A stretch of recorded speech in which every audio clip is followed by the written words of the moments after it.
Ante la posibilidad de convertirte en un perdedor o en un gran vencedor y estás en los últimos minutos de este definitorio día, la vida te da la oportunidad de reafirmar si las decisiones que has tomado son tu última palabra o si quieres tomar este recurso de una voz de ayuda, de un amigo que te pueda decir: corrige, aún hay tiempo antes de que se termine la jornada de este día, que podría ser el último en tu vida.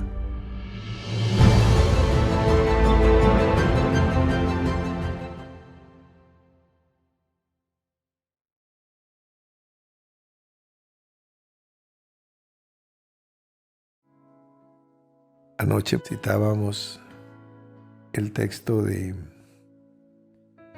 Cantar de los Cantares, cuando dice: mi amado es rubio, sus cabellos como el oro, negros como cuervo. Entonces, entendemos que el peshat de la palabra, cualquier palabra, a veces es sencillo, a veces es complejo, pero siempre vamos a hallarnos a la cuarta dimensión, a la profundidad. Entonces, por eso nos sumergimos en el río, en el torrente del Espíritu, para anegarnos que no solamente nos llegue a los lomos, sino tener que nadar, ser anegados por el Espíritu. Y entonces esa alma conocerá y experimentará lo que es la salvación. Entonces, si cualquier porción de la Escritura es un misterio hasta que no sea revelada, pues entonces podríamos tomar, como lo acabamos de decir, cualquier porción de la Escritura.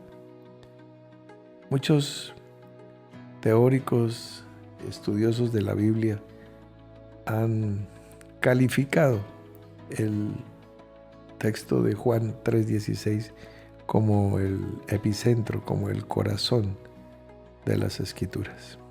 Bueno, es un concepto cargado de ya está sesgado hacia una dirección, hacia una religión, mas sin embargo, pues por supuesto que es un texto absolutamente maravilloso. Aún el Peshat. ¿Cuánto más si llegáramos a entender lo que dice ahí? Porque de tal manera amó Dios al mundo, que ha dado a su Hijo unigénito, para que todo aquel que en Él cree no se pierda, mas tenga vida eterna. Y siempre se ha usado esa porción de la Escritura para presentar la reconciliación con Dios, fundamentar el Evangelio a la persona que se le está anunciando la buena nueva. Bien, vamos a mirar un poquito el misterio de a qué vino Jesús. Entonces ya hemos estudiado las diferentes clases de amor y el amor filial, el amor erótico, ese amor eros, y también estudiamos la alta categoría o nivel del amor ágape. Ágape es un sustantivo. El verbo es agapao. No agazapao, no, agapao. ¿Sí? Porque ya oye uno los chistes flojos. Dice: uy, yo te tengo un amor, pero agazapao. No. Agapao es el verbo de un amor que, como dice el apóstol Pablo, no busca lo suyo. Es un amor incondicional. No, si tú cambias en esto y en aquello, si tú dejas de ser así y asá, si tú pin marín de dos pingüe, entonces yo te amaré. No, este es un amor donde no aparece ay, somos igualitos, a él le gustan los omelette y a mí también. A él le gustan las películas de acción y a mí también. No, no, no, no.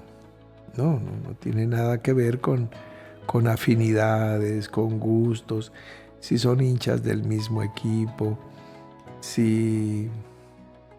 Bueno, no sé, que entre paréntesis, una pareja de dos personas iguales, pues es como un poco aburrida, porque pues, ¿de qué conversan?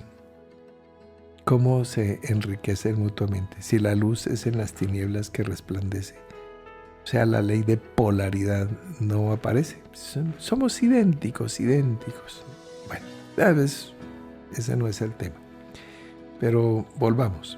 Siempre es más entretenida la diferencia. Como Dios manifestado en carne. ¿Cómo se llama eso? Cristo. Ese es el misterio maravilloso, el gran misterio de la Escritura. Cristo. Bien. Yo les decía a mis compañeros de Gilgal, ante cualquier pregunta que yo les haga en la instrucción, el que quiera quedar bien, responda Cristo. Y fijo, todos los ríos desembocan en el mar. Esto es un poco con sentido del humor, pero en últimas es una gran verdad. Bien, no aparece la famosa química. Uy, no, esta es la mujer. Yo sentí, porque la química se termina disolviendo. Eso es apenas una segregación de hormonas que terminan disolviéndose. Una intoxicación, por fuerte que sea, así fuera, no olvídate de oxitocina, de cortisol, no, si fuera escopolamina, con lo que los bandidos asaltan y roban y doblegan la voluntad de sus víctimas, finalmente su efecto termina cesando. Y entonces, ¿qué dicen esas parejas que se iniciaron con la química y la intoxicación? Y dicen, no, es que todo el día la pienso, no puedo dejar de pensar. Y después no lo quieren ni ver. Después no lo quieren ni ver.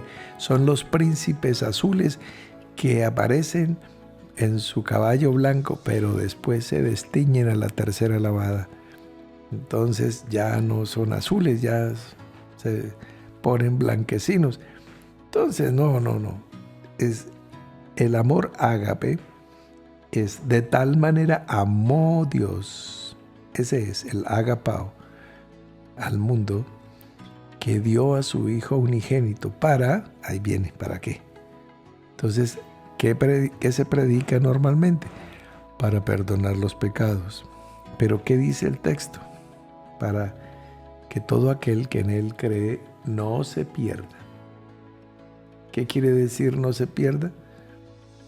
Quiere decir, ahí sí tenemos otra vez que recurrir al texto original, que nos dice el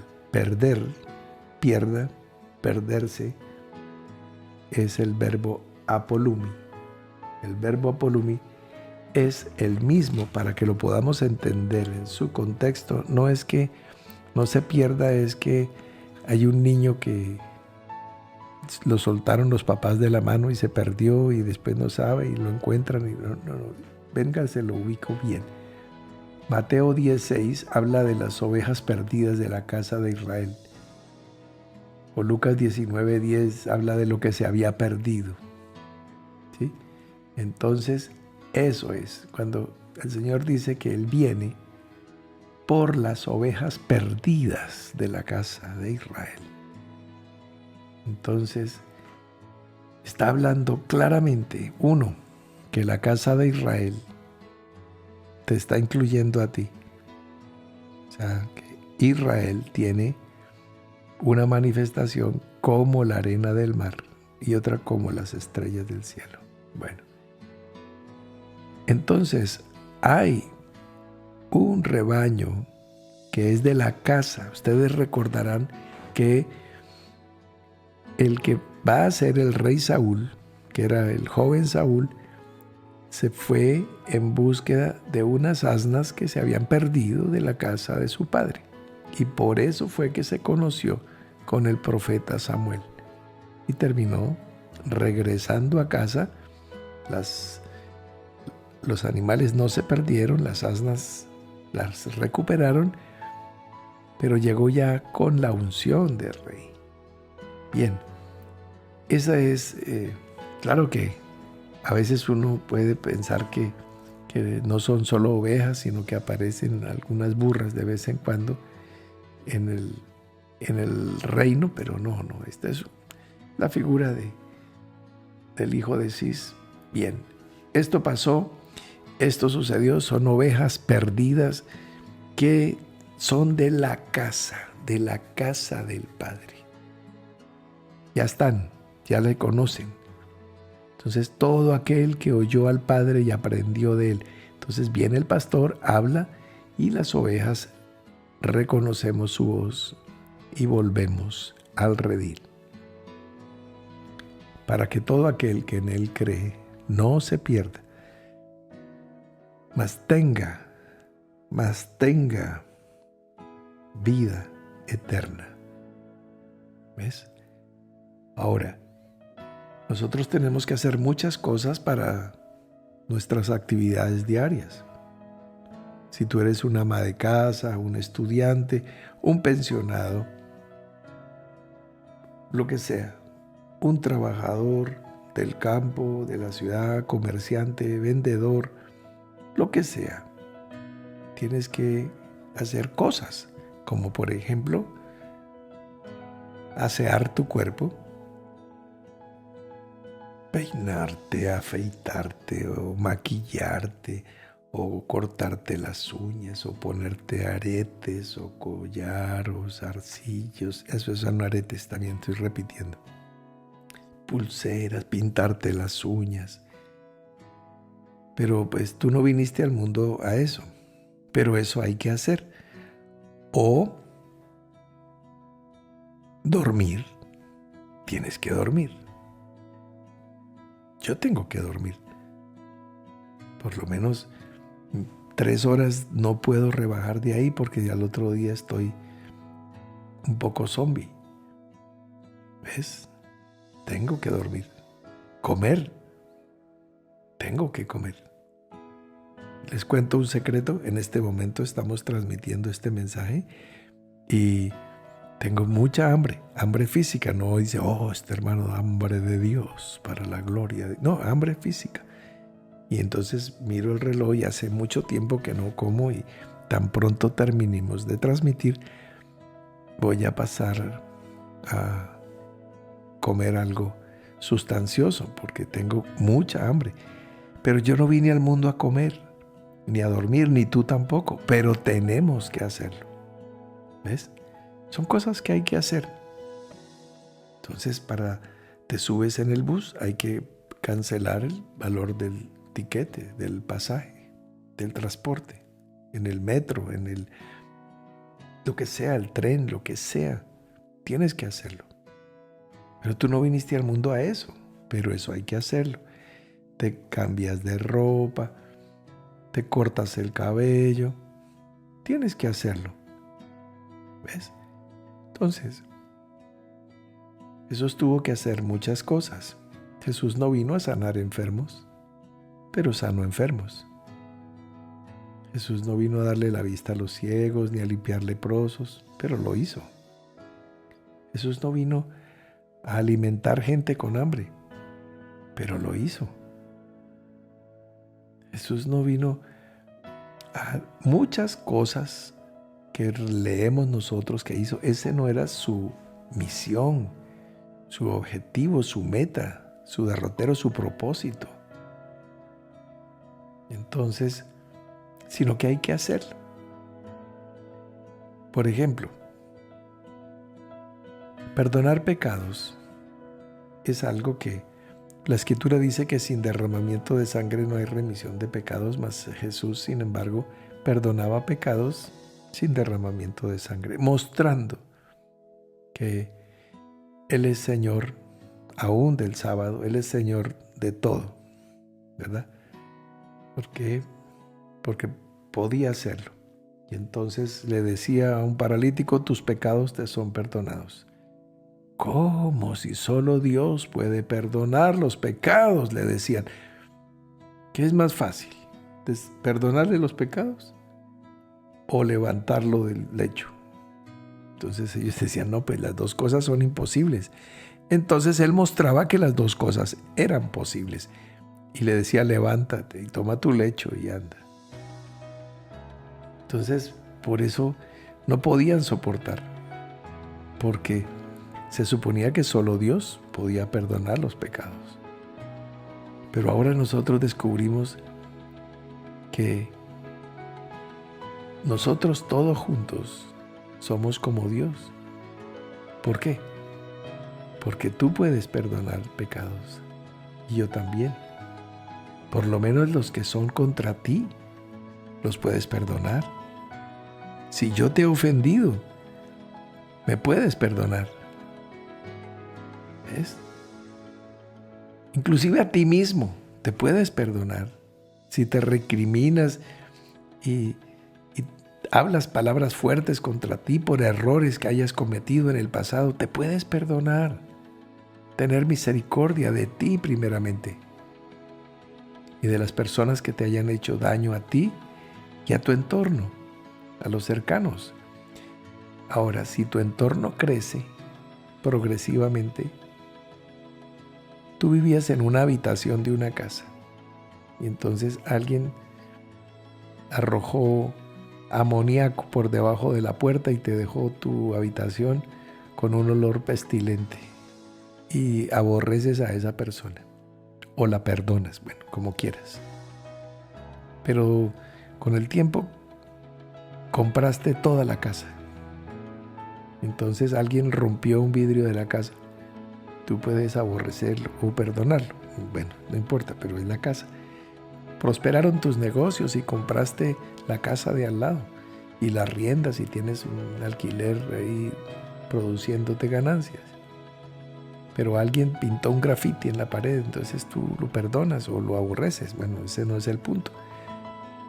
Vas creciendo y compraste toda la cuadra y el barrio o más, ¿ves?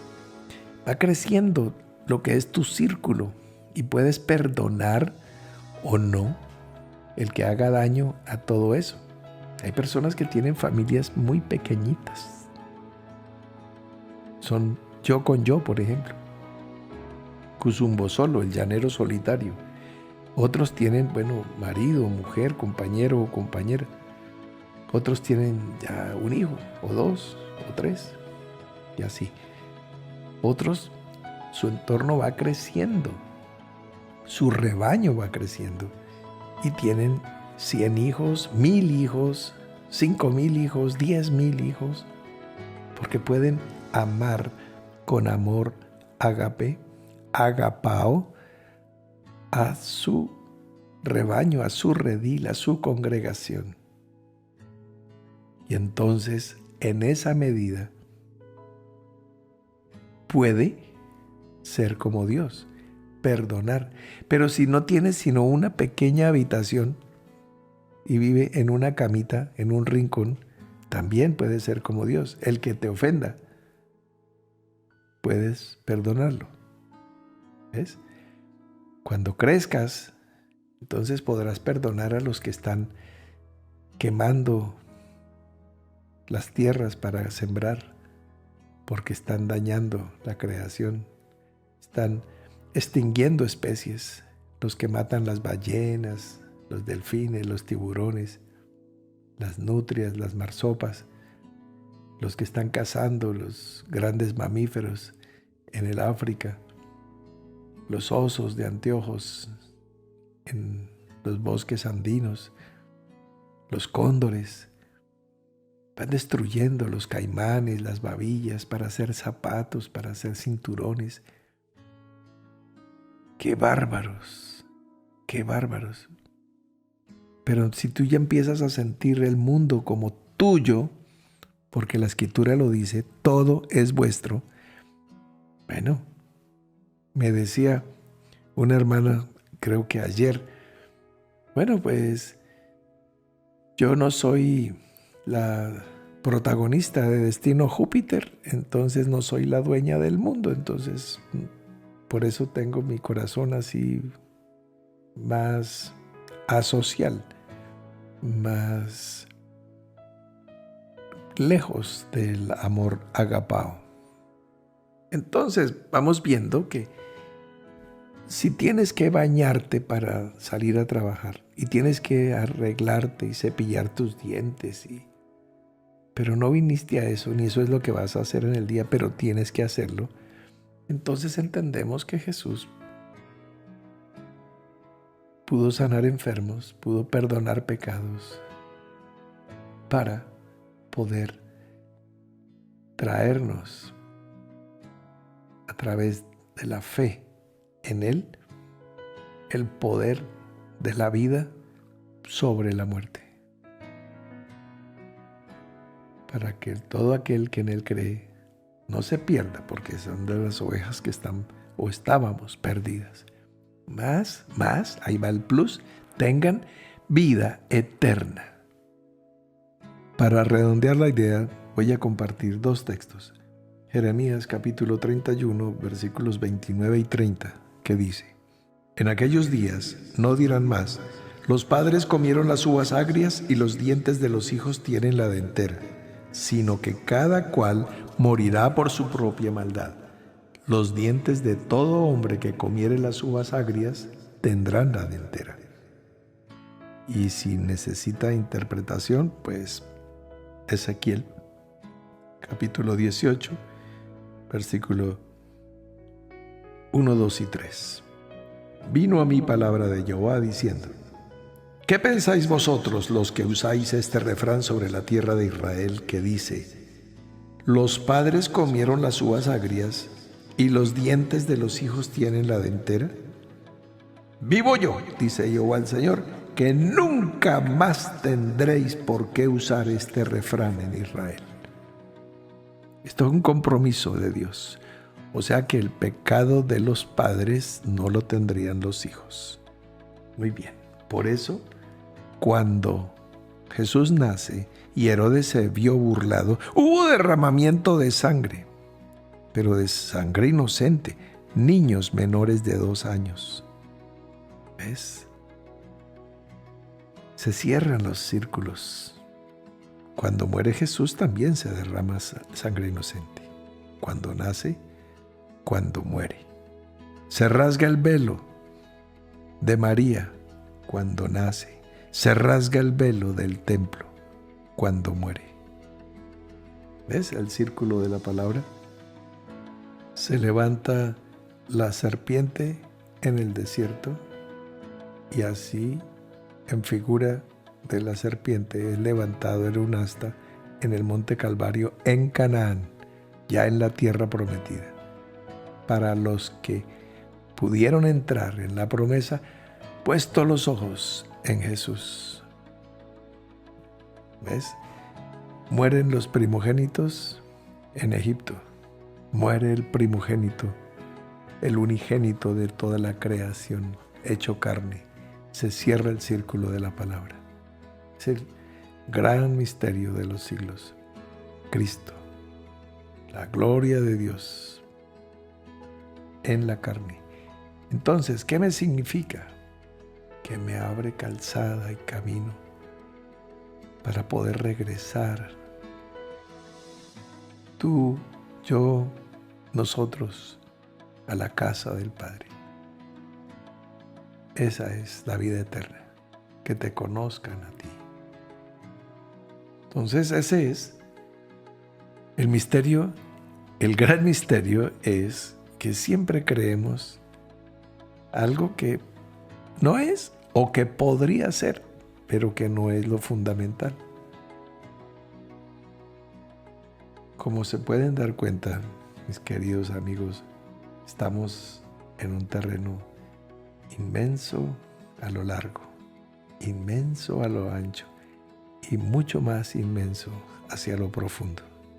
Pero estamos ahí. Entonces, pues felicitaciones, porque si has podido llegar hasta acá, es porque tienes con qué.